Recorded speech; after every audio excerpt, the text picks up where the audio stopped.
오늘 가을 하늘을 보셨어요? 색깔이 완전히 바뀐 가을 하늘을 봤는데 날씨는 굉장히 더워서 저녁에도 땀을 많이 흘린 것 같아요. 옆 사람에게 무더운 여름에 기도하는 자리에 나오셔서 감사합니다, 이렇게 한번 인사할까요? 더운 여름에 어떤 분은 무더운 여름에 가을 하늘 보셨어요? 잘 이게 몰라가지고.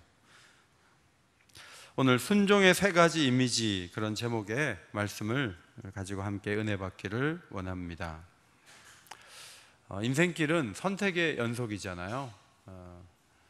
저는 중학교 때, 고등학교 때 1학년 지나고 이제 문과를 선택할 건가 이과를 선택할 건가 이제 그 결정을 하는데 마음의 준비가 하나도 안 돼서 누가 얘기해 준 적도 없고, 그래서 내가 문과를 해야 되나 이과를 해야 되나. 그런데 수학 잘하는 사람은 이과를 하면 되고 수학 못하면 무조건 문과야. 그래서 저는 문과 했어요.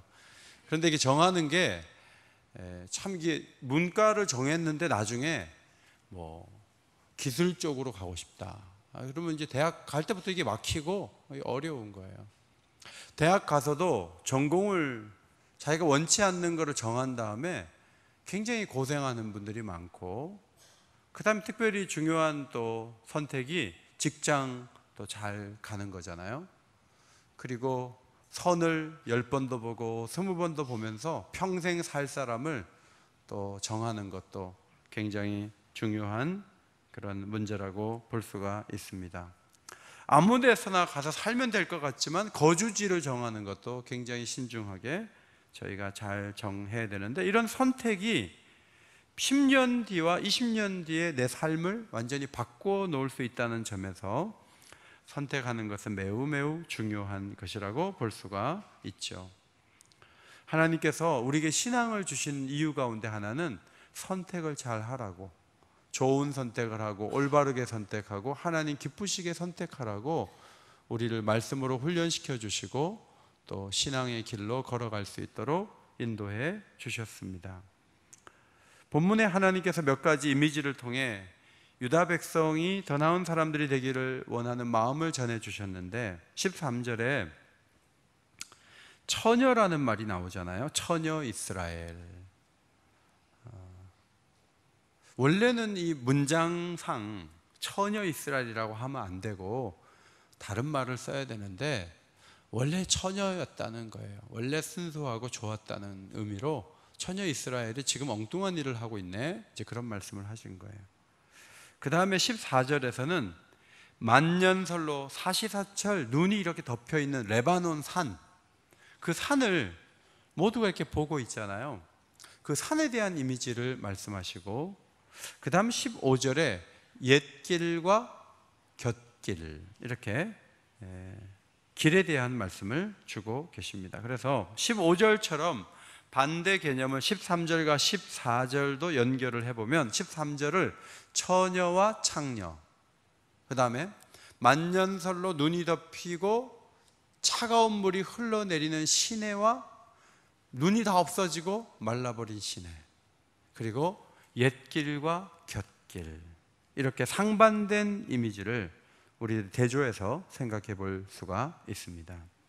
먼저 처녀와 창녀에 대한 부분입니다. 처녀는 결혼하지 않은 성년 여자를 의미하는데, 남자를 모르고 순수하고 순종적이고 이 남자 저 남자하고 살아본 사람이 아니기 때문에 비교하지 않아요. 그냥 자기 남편이 최고인 줄 알 수 있는, 만족과 감사를 가질 수 있는 그런 모습의 여성. 하나님은 가증한 일을 행한 이스라엘이지만 처녀 이스라엘이라고 표현을 하고 계십니다. 여러분, 처녀라는 말이 좋은 의미로 사실은 많이 쓰여요. 처녀 비행, 이런 말 들어봤어요? 처녀 항해, 이런 말 들어보셨어요? 처녀 비행은 이제 비행사가 첫 비행을 하는 거예요. 처녀 비행을 했다, 이렇게 얘기를 합니다. 그러면 서툴다는 의미도 있지만 그 속에는 처음에 그 비행기를 운전할 때, 그거를 이끌어갈 때 얼마나 가슴 벅차고, 얼마나, 여러분 처음으로 면허 따가지고 막 운전할 때 막 너무너무 좋지 않아요? 너무너무 좋고 막 키 달라 그러고 한번 운전해보고 좋아가지고 밤에도 나갈라 그러고 막 그러잖아요. 그러니까 이 처녀라는 말이 붙을 때는 뭔가 감격이 살아있고 순수하고 너무 좋고 뭐 그런 것이 그 안에 들어가 있는 거예요. 비행사들의 그 사고를 조사를 해봤더니 바람이 많이 불 땐가 특정한 그 위기 상황에서 이렇게 착륙을 이렇게 할 때요, 착륙을 랜딩을 이렇게 할 때 초보 비행사들의 사고율이 오래된 비행사보다 훨씬 낮대요. 그래서 왜 그런가 봤더니 초보들은요, 비행사 훈련을 할 때 계기판 몇 번을 보고 그 계기판이 이런 사인을 보낼 때는 이렇게 비행기를 이끌어 가라, 이렇게 훈련을 봐서 훈련 받은 대로 계기판을 보면서 이렇게 하는데, 오래 비행기를 몬 사람은요 계기판 잘 안 보고요 자기 경험대로 한대요. 그런데 경험대로 하다가 경험과 상반된 상황이 많이 있기 때문에 권고된 그 비행 권고 규칙에 어긋나는 일을 하다가 뭐 10년, 20년 비행하신 분들이 오히려 대형 사고를 내는 경우가 더 많다는 이야기를, 뉴스를 들어본 적이 있어요. 여러분, 주일학교 교육이 강제되는 이유가 뭐죠? 오늘 여기 유년부 아이들이 찬양하고 다 가버렸지만 얘네들이 선생님이나 전사님이 이렇게 하면 하나님이 너무 기뻐하시고 이렇게 하는 게 너희들이 살 길이야 그러면 얘네들은요 합니다. 그대로 하려고 합니다. 그런데 오래 예수 믿으신 분들은 처녀가 아니죠. 교회를 많이 다녔죠. 그래갖고 잘 합니까 안 합니까? 하라 그러면 옛날부터 강단에서는 그렇게 선포해 왔어 이렇게 하면서 안 하는 경우가 많아요. 대표적인 예가 큐티집을 사라 하는데 새 가족은 사는데 오래되신 분들이 지난달도 다 안 봤어 이러면서 잘 안 사요. 그래서 이 순수하고 하라는 대로 하고 작은 일에 만족하는 그 개념이 처녀라는 표현을 하나님이 사용을 하시는 거죠. 하나님은 가증한 일을 행하는 이스라엘 사람들이지만 처음에 가졌던 그 마음을 그대로 갖기를, 움직이시기를 원하시는 거예요. 이신저신 다 섬겨보고 아이고 비교해보니까 하나님이 제일 낫네 이래갖고 택해서 하나님한테 오는 거 아니에요.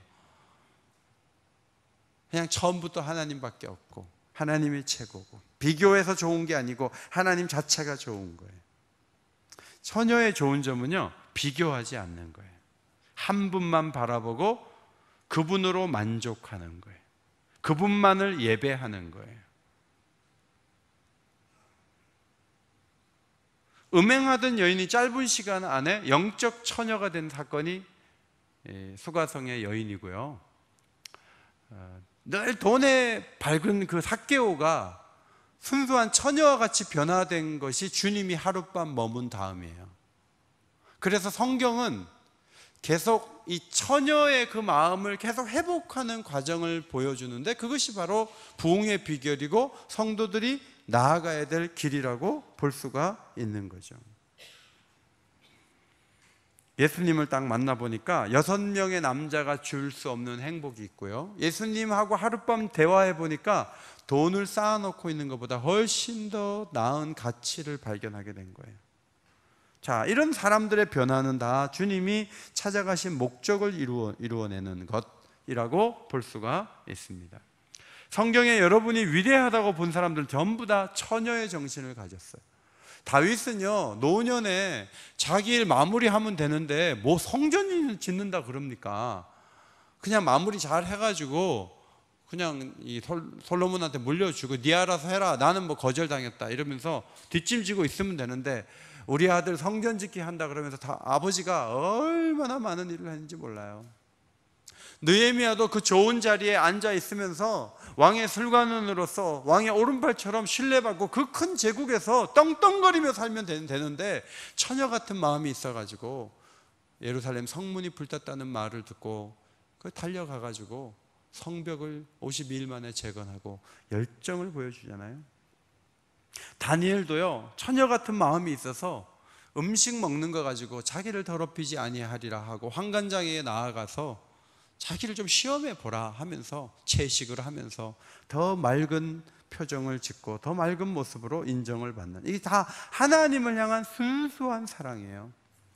세상을 떠나기 전에 여호수아가 여호와만 섬기라 하면서 오직 나와 내 집은 여호와만 섬기겠노라. 따라합시다. 오직 나와 내 집은 여호와만 섬기겠노라.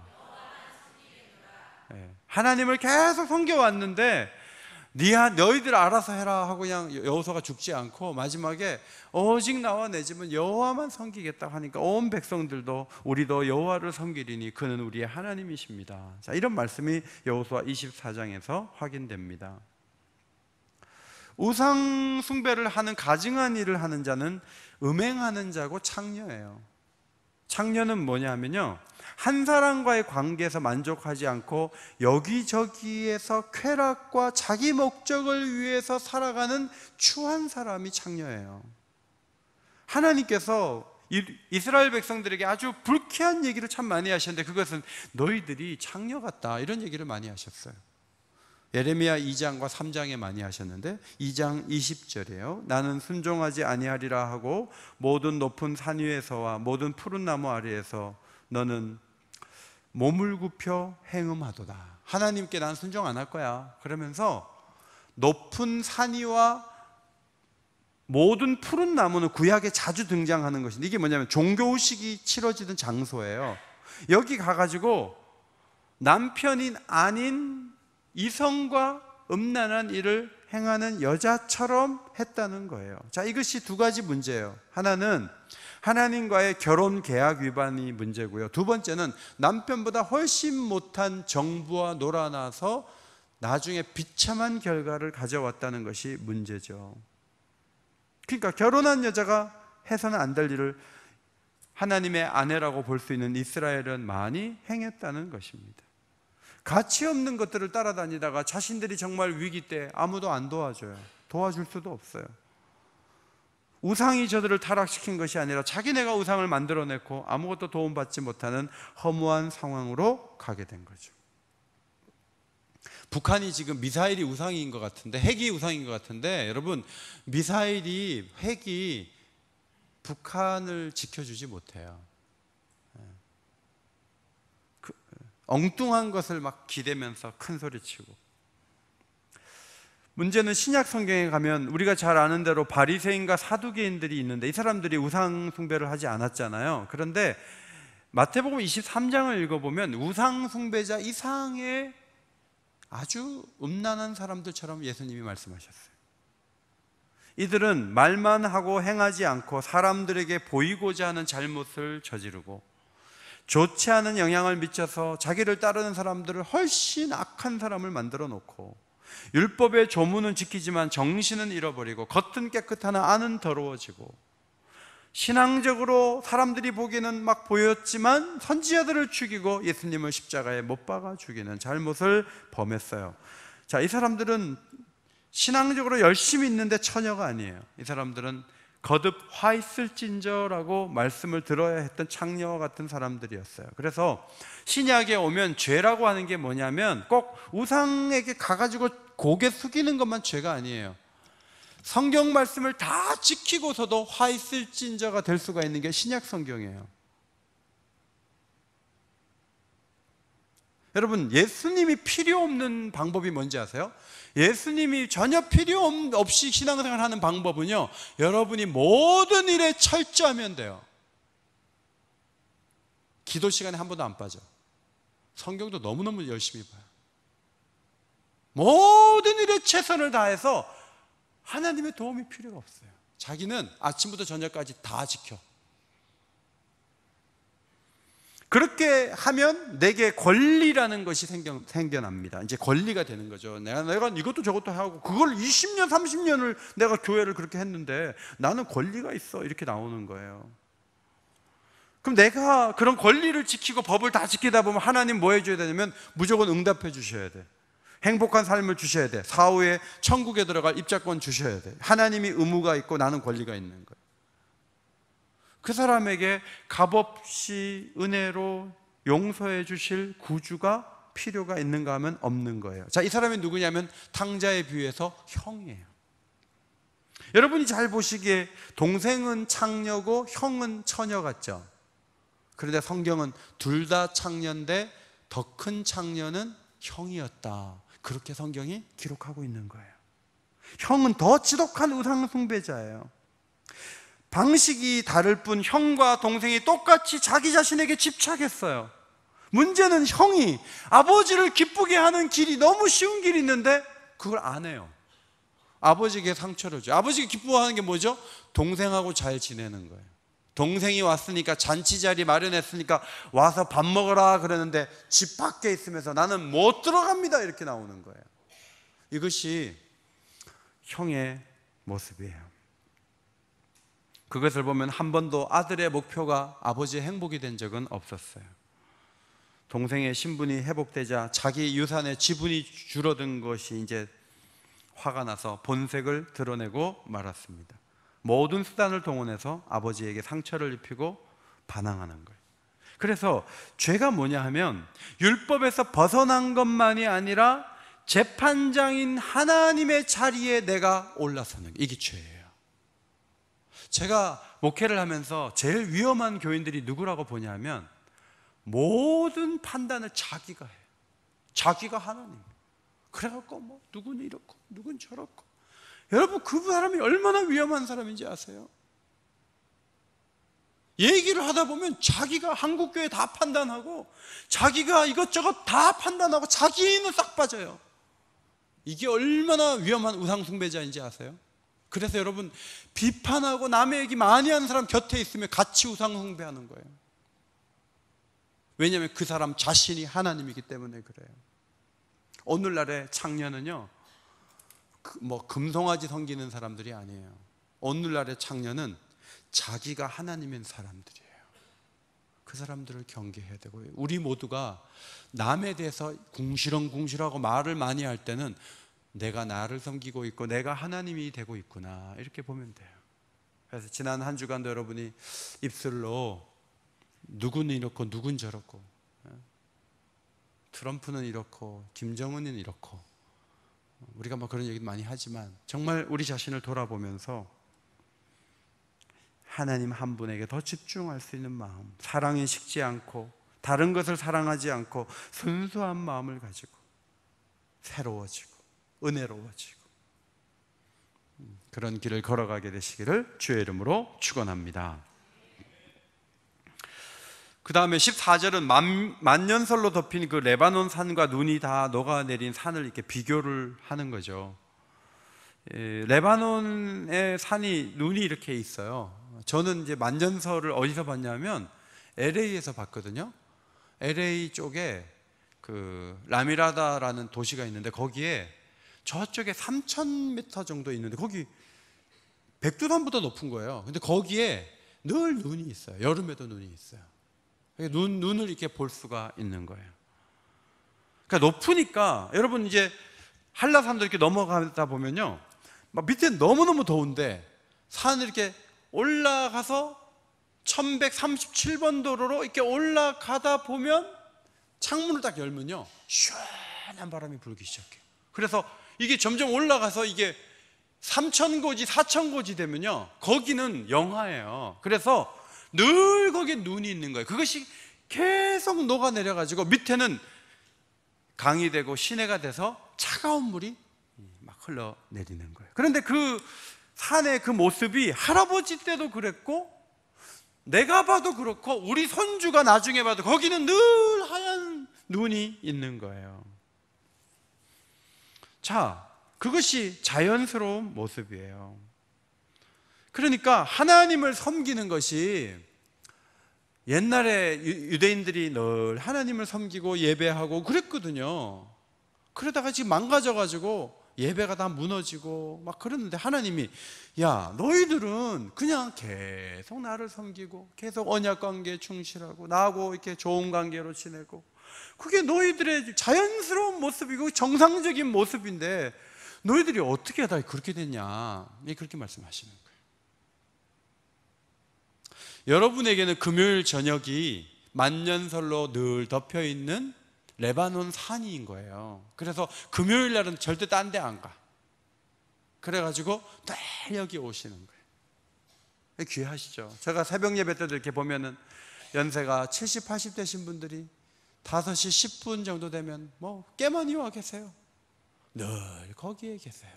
아니, 지칠만도 한데, 힘드실만도 한데, 그래도 내가 힘 있을 때까지 기도해야지. 그러면서 그냥 그분이 여기 새벽 기도 나온 건 이상한 일이 아니에요. 너무너무 귀한 일이에요. 그런데 어떤 사람은 그렇게 하다가 어느 날은 딴 데 가버리는 거죠. 그러면 하나님 말씀하시는 거예요. 야, 만년설은 늘 눈으로 덮여 있고 그 산에서 흐르는 물은 찬물이 계속 흘러내리는데 그게 자연스러운데 너는 지금 기도 자리에 있었던 너의 그 시간, 지금 네가 여기 있는 게 자연스러운 거냐? 너 이상한 거 아니냐? 이렇게 물으시는 거죠. 이런 비슷한 내용의 말씀이 예레미야서에 많이 나오는데 8장 4절, 사람이 엎드러지면 어찌 일어나지 않겠으며 사람이 떠나갔으면 어찌 돌아오지 않겠느냐. 자, 누가 넘어졌어요, 엎드러졌어요. 그러면 일어나지 않겠어요? 그 사람 죽지 않는 이상은.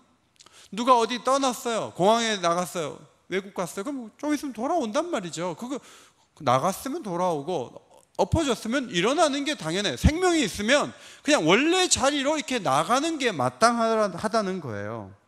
8장 7절, 공중의 학은 그 정한 시기를 알고 산비둘기, 제비, 두루미 같은 철새도 그들이 올 때를 지키거늘. 여러분, 철새들이 본능적으로요, 이스라엘에는 남쪽으로 쫙 내려간대요. 그래서 때가 되면 또 쫙 올라오는데 본능적으로 내려갈 때가 됐는데 하고 철새들이 자기가 이동해야 될 시간을 본능적으로 알면서 막 내려가고 올라오고 하는데, 하나님의 백성들은 하나님의 규례를 알지 못하고 해야 될 때도 모르고 뭘 해야 가야 될 때도 모르고 정로에서 벗어나서 비정상적인 삶을 살고 있다, 그런 말씀이에요. 사시사철 레바논의 산봉우리가 만년설로 덮여 있고 그 물줄기가 끊임없이 흐르듯이 항상 거기에 있고 항상 물줄기를 볼 수 있듯이 하나님을 섬기는 백성이 의를 행하고 율법을 지키고 하나님 한 분만을 섬기는 것이 자연스러운 일이다, 그런 말씀이에요. 저는 오늘 특송을 한 우리 유년부 아이들이 그냥 계속 초등부로, 중고등부로, 청년부로, 그래서 얘네들이 다 커갖고 우리 오긴교회 재직이 되는 귀한 역사가 있게 되기를 바랍니다.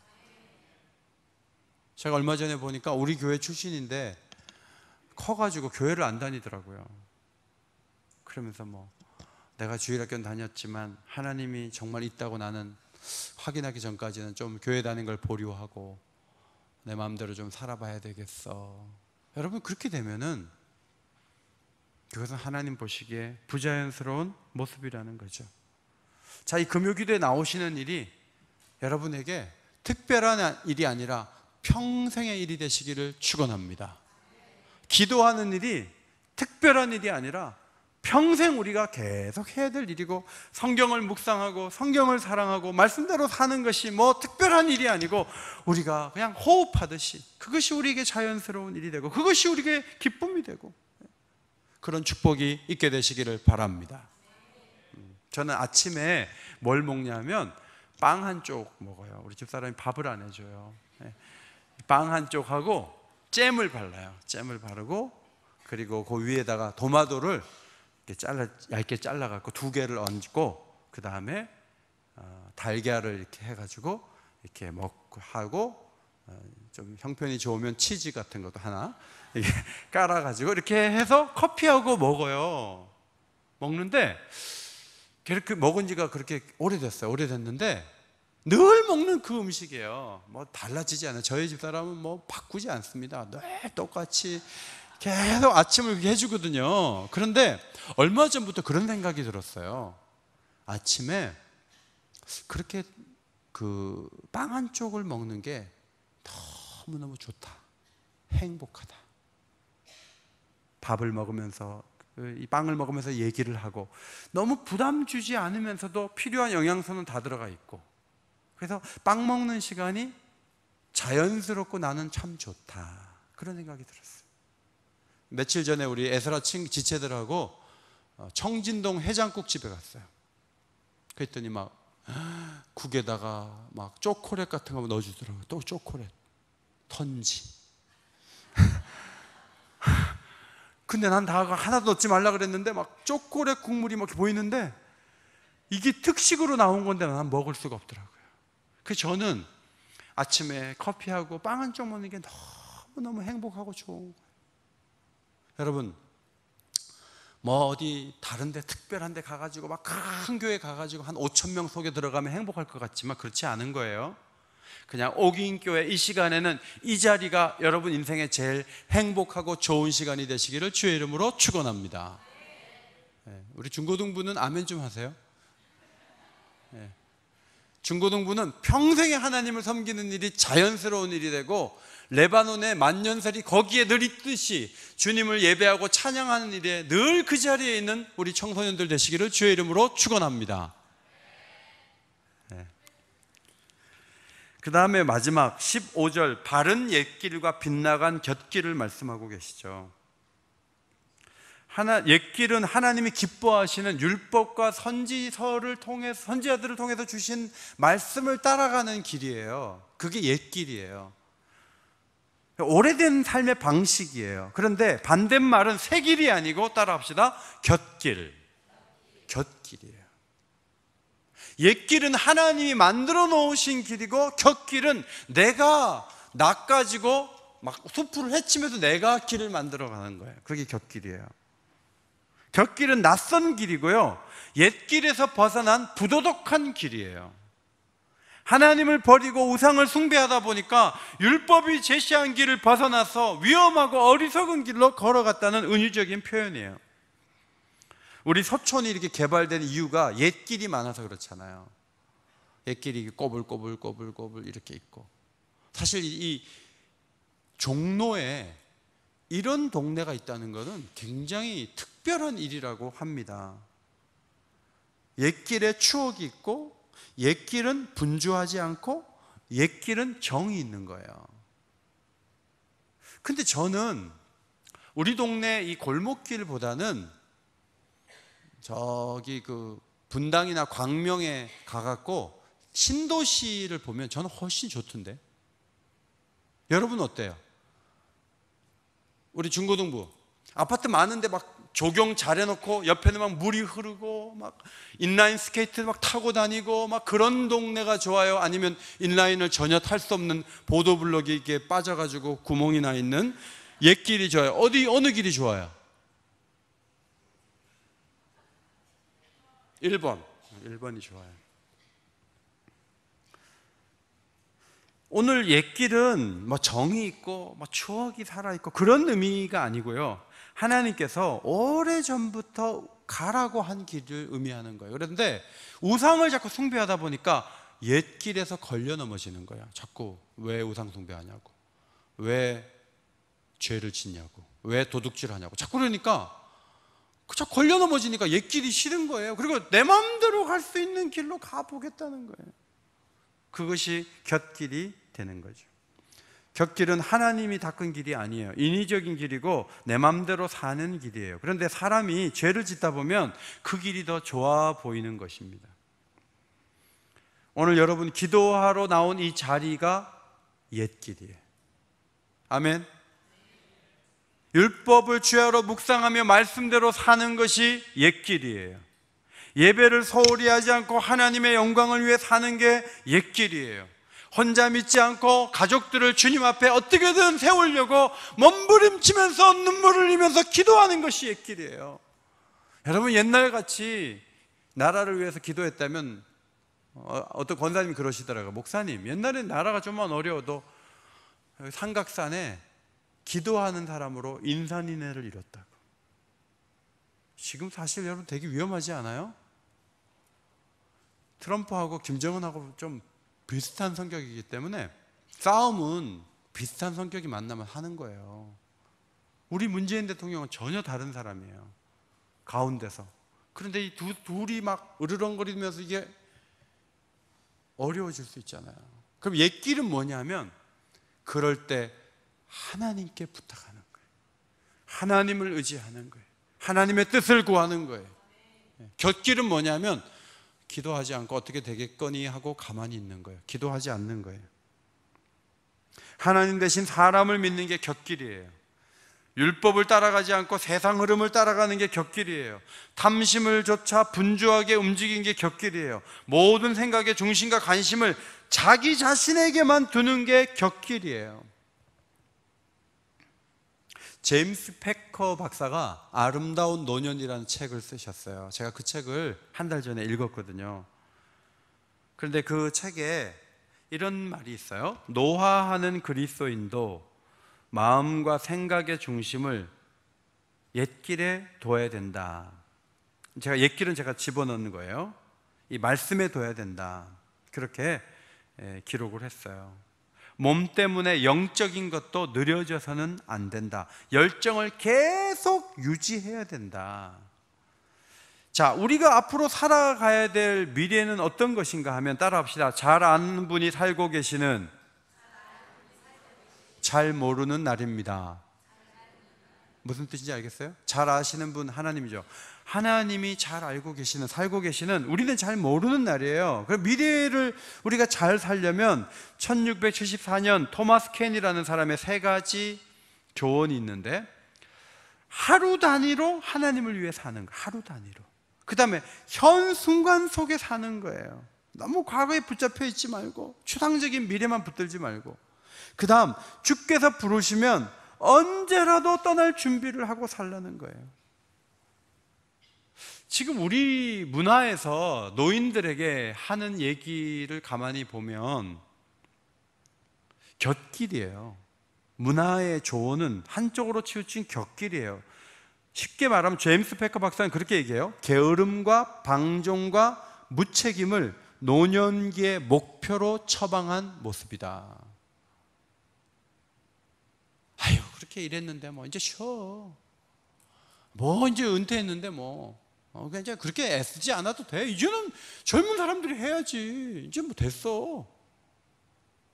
마치 이제는 모든 것이 무장해제돼서 아무것도 안 해도 되는 사람인 것처럼 세상이 그렇게 말을 하는데, 놀라운 것은 목사님들도 거기 설득돼 가지고요, 60대 초반에 목회 그만두고요, 이제 쉰대요. 그래가지고 다 내려놓고 쉰 지 1년 만에 그 목사님들이 뭐라 그러냐면 죽을 지경이래.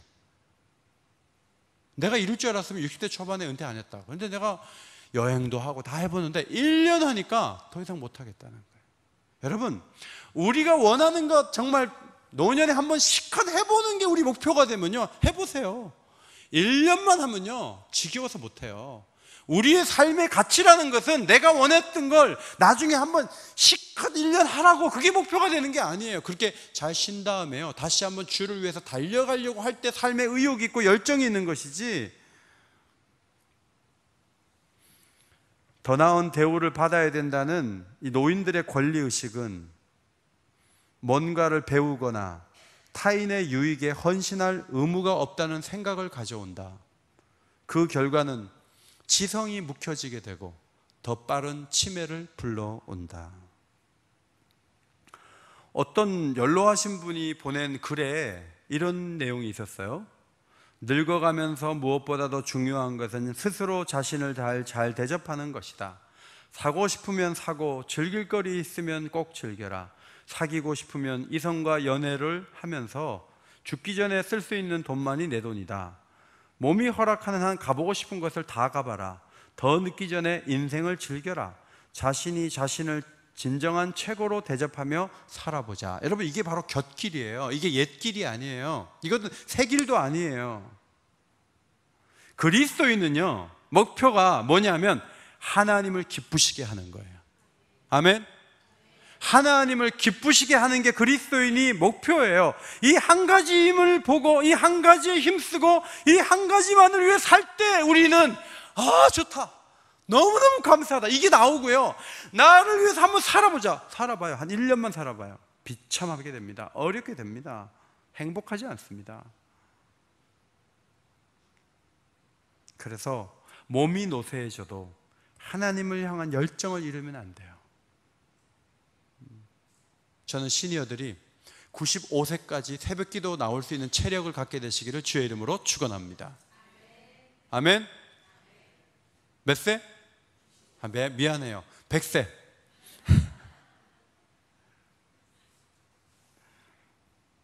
성경을 보세요. 여호수아를 보세요. 다윗을 보세요. 다니엘을 보세요. 옛길을 붙잡는 거예요. 옛길을. 옛날에 하나님 찬양했잖아요. 옛날에 말씀 많이 받잖아요. 옛날에 말씀대로 살려고 봉사했잖아요. 옛날에 기도의 자리 지켰잖아요. 그런데 이제 됐다는 거죠. 그거 하나님 기뻐하는 거 아니에요. 힘이 없을 때 힘을 달라고 기도해서 다시 하나님 붙잡아야 돼요. 17절에 사막의 바람, 동풍을 말하는데 이것은 아이들 그 교과서에 나오는 시로코라는 바람이죠. 몇 시간 안에 모든 풀을 누렇게 마르게 할 수 있는 이 동풍이 뭐냐면 바벨론을 말하는 거예요. 바벨론이 밀고 들어오면 재앙의 날이 올 텐데 하나님이 등을 보이시겠다, 도와주지 않겠다. 여러분, 우상이 이렇게 섬겼으니까 우상한테 도와달라 그래. 난 안 도와줄 거야. 하나님이 그렇게 말하는 거예요. 그래서 예루살렘이 완전히 무너져가지고 사람들이 지나가면서 예루살렘이 솔로몬 때는 그렇게 큰 영광이 있었는데 그 영광 다 사라지고 저렇게 다 무너졌네, 성전도 무너졌네 하면서 고개를 이렇게 흔든다는 거예요. 우리의 순종의 이미지를 연결하고 이어가지 않으면 교회를 향해서 하나님이 어떤 말씀을 하시냐면 촛대를 옮기시겠다. 무섭죠? 촛대를 옮기시겠다. 저는 가끔 한 40대와 30대가 우리 교회가 더 많아야 되는데, 저도 이제 50대가 돼버렸지만 정말 이 자리를, 옛길을 붙잡는 어르신들이 이렇게 귀하게 자리를 지켜주는 동안에 밑에서 잘 자라서 40대가 되고 50대가 돼서 하나님 붙잡아야 되는데, 어른들이 나중에 다 떠나시면, 천국 가시면 여기에 누가 남아있을까 이런 고민이 되다가도 금요기도에 오면요, 여기 이쪽에 보세요. 이쪽에 굉장히 많아요. 그죠? 많이 왔죠? 예. 어느 전도예요? 많이 왔어요. 많이 와서 이렇게 딱 와서 앉아 있잖아요. 하나님께서 원하시는 공동체, 세대가 잘 이어지면서 첫 번째, 처녀의 모습. 두 번째, 레바논의 만년설이 늘 있는 모습. 세 번째, 곁길이 아니라 옛길. 이것을 하나님이 선택하기 원하신다는 거예요. 오늘 큐티인 간증 읽어보셨어요? 여러분 읽어보신 분 계시죠? 그 제목 앞에 첫 줄이 굉장히 내가 놀라워서 쭉 끝까지 봤는데, 20대에는 미스 코리아, 30대는 환경미화원, 이런 얘기예요. 이 자매는 아버지가 위암 말기로 구원받고 돌아가신 후에 하나님을 알았지만 돈과 외모의 우상 앞에 열심을 다해 분양한 결과 미스 코리아에 선발됐대요. 돈 많은 남자를 만나는 것이 인생의 목적이 되어 돈 많은 남자를 만나 결혼하면 불행 끝 행복 시작일 것이라고 생각했지만, 이혼남인 남편을 만나서, 돈 많은 남편을 만나서 무관심과 외도, 폭력과 폭언의 학대를 당하면서 영육이 황폐해지는 지옥을 경험하게 됐다는 거죠. 남편이 부도내고 외국으로 도망가면서 인간적인 인내와 우상처럼 여기던 돈이 먼지처럼 흩어지는 것을 보게 되었다. 교회에 와서 예배를 드리고 예배를 사수하고 이혼하지 않기로 하고 우선순위를 정해놓고 일자리를 구하다 보니까 환경미화원으로 일하게 되었다. 그러나 돈과 외모의 무지함을 깨닫고 예배드리는 삶의 가치를 깨달으니 어떤 일도 귀했다는 거예요. 남편이 예배를 못 가게 핍박하고 돈 벌어오라 빌려오라 할 때면 원망과 불평의 마음이 올라오지만, 인내한다 하면서도 남편을 마음으로 저주하고 살인하는 자신이 남편보다 더한 죄인인 것을 고백한다는 거예요. 하지만 외로움과 절망의 고통 속에서 부를 이름이 있다는 것에 감사하고 나의 신음소리도 들어주시는 하나님 아버지를 전적으로 의지하며 달려갑니다. 저를 찾아오셔서 심판의 사건이 재앙으로 끝나지 않게 하시고 구원으로 응답해 주시니 감사합니다. 근데 제가 은혜 받은 게 뭐냐면, 적용하기 1번, 남편의 도시락을 정성을 다해 준비하겠습니다. 2번, 남편에게 복음을 전하기 위해 날마다 때를 아는 지혜를 구하겠습니다. 예수가 아니면 이런 작품이 나올 수가 있겠습니까? 저와 여러분이 허무한 것을 쫓지 않기를 원합니다. 주 앞에 성결한, 신실한, 순수한 처녀의 모습으로, 만년설이 늘 덮여있는 레바논 산처럼 좋은 일을 하는 그 자리에 늘 거기에 있는 그 모습으로, 그리고 말씀이 가르치는 옛길을 따라가는 그 순종의 모습으로 하나님을 계속 기쁘게 하는 복된 자리에 있게 되시기를, 오늘도 그 일을 위해 기도하는 복된 밤이 되시기를 주의 이름으로 축원합니다. 축원합니다. 아까 불렀던 부르신 곳에서 찬양하시고 기도하겠습니다. 교육자들 나오십시오.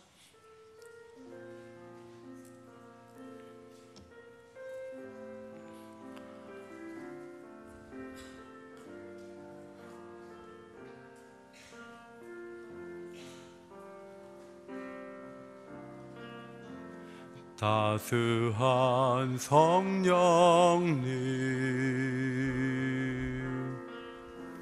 마음으로 보내 내 몸을 감싸며 주어지는 평안함 만족함을 느끼네. 사랑과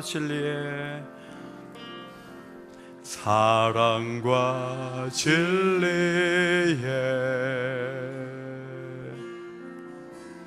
한 줄기 빛보내 내 몸을 감싸며 주어지는 평안함 그 사랑을 느끼네. 부르신 곳에서 나는 예배하네. 어떤 상황에도 나는 예배하네. 부르신 곳에서 나는 예배하네. 어떤 상황에도 나는 예배하네. 내가 걸어갈 때 길이 되고 살아갈 때 삶이 되니 그곳에서 예배하네. 아멘. 내가 걸어갈 때 길이 되고 살아갈 때 삶이 되니 그곳에서 예배하네. 부르신 곳에서 나는 예배하네. 어떤 상황에도 나는 예배하네. 부르신 곳에서 나는 예배하네. 어떤 상황에도 나는 부르신 곳에서 나는 기도하네. 부르신 곳에서 나는 기도하네. 나는 기도하네. 어떤 상황에도 나는 기도하네. 부르신 곳에서 나는 기도하네. 어떤 상황에도 나는 부르신 곳에서 나는 사랑하네. 부르신 곳에서 나는 사랑하네. 어떤 상황에도 나는 사랑하네. 부르신 곳에서 나는 사랑하네. 어떤 사랑에도 나는 사랑하네.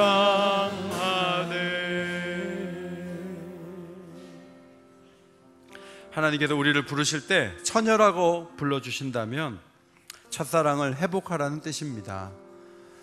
감격이 식어져 있고 감사한 것도 없고 무덤덤하게 그냥 하루하루 지내고 계시진 않습니까? 이 여름철에 더위와만 싸울 것이 아니라 내면이 깊어지고 아름다워지고 풍성해져서 하나님 보시기에 처녀 이스라엘이라고 불러주신 그 명칭에 해당되는 그런 모습으로 살아갈 수 있도록 기도하시고, 지금 선하게 하고 있는 일 끝까지 놓치지 않고 할 수 있는 건강을 주시고 믿음을 주시고 은혜를 주셔서 레바논 산이 만년설로 늘 덮여 있듯이 우리도 늘 주님을 찬양하고 늘 기도하고 늘 주님이 기뻐하는 자리에 나아갈 수 있도록 역사하여 주옵소서. 곁길로 흐르지 않도록 옛길을 걸어가면서 능력으로 무장하여서 이 시대를 건져내고 풍전등화와 같은 이 나라를 위해 기도함으로 하나님의 국류를 얻어낼 수 있는 기도의 사람이 될 수 있도록 말씀을 붙잡고 다 같이 기도하도록 하겠습니다. 주님 이름 한번 부르짖고 기도하겠습니다. 주여